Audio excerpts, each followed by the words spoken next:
invite the Prime Minister of Canada, the Right Honourable Stephen Harper, to bring greetings from the Government of Canada. Sir?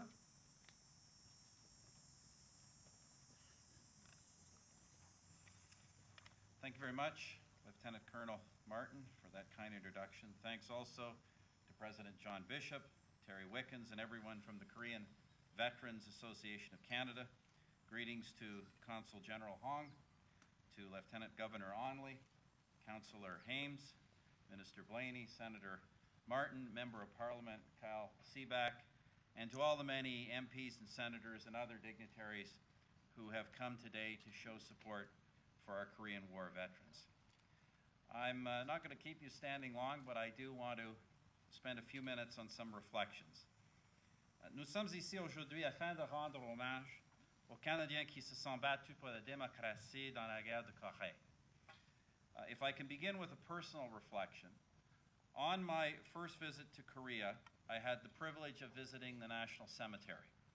I also saw the Joint Security Area and the demilitarized zone. For me, these things were important reminders, both of the sacrifices made by our Canadian Armed Forces and the communist tyranny which they fought against. All Canadians should take pride in our veterans of Korea. Pendant trop longtemps, cette guerre a été appelée la guerre oubliée. Mais je suis heureux de constater que les temps ont changé. For too many years, Korea was called the Forgotten War. But times are finally changing, thanks in part, I should say, to people such as Senator Yana Martin, who worked hard to see that the Senate of Canada declared this day to be National Korea War Veterans Day. Le ministre Blaney annoncera bientôt que notre gouvernement appuie le projet mémoire de l'Institut historique Dominion, qui est intitulé Projet mémoire Histoire de la guerre de Corée.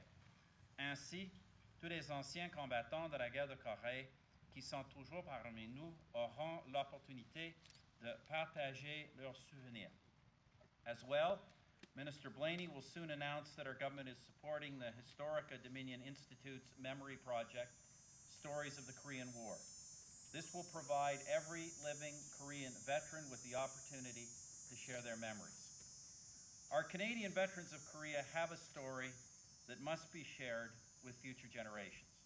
L'engagement du Canada a commencé le 12 juillet 1950 et cet engagement connu son moment le plus important lors de la défense de la vallée de Capian. Canada's engagement began on July 12, 1950. On that day, 3 Canadian destroyers, the first of 8, were deployed to Korean waters.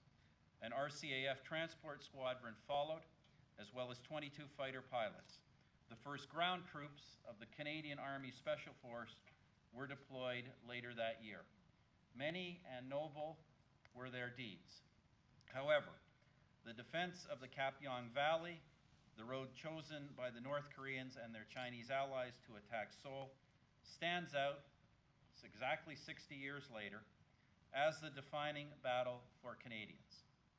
Dug in on Hill 677, the 2nd Battalion of the Princess Patricia's Canadian Light Infantry were outnumbered more than 3-1. For more than 24 unbroken hours, there was intense hand-to-hand fighting and unimaginable bravery everywhere on Hill 677, as Chinese infantry broke over them in what has been described as human waves. By the end of the day, the hill was completely cut off, surrounded, but when the smoke cleared, the Canadians had held.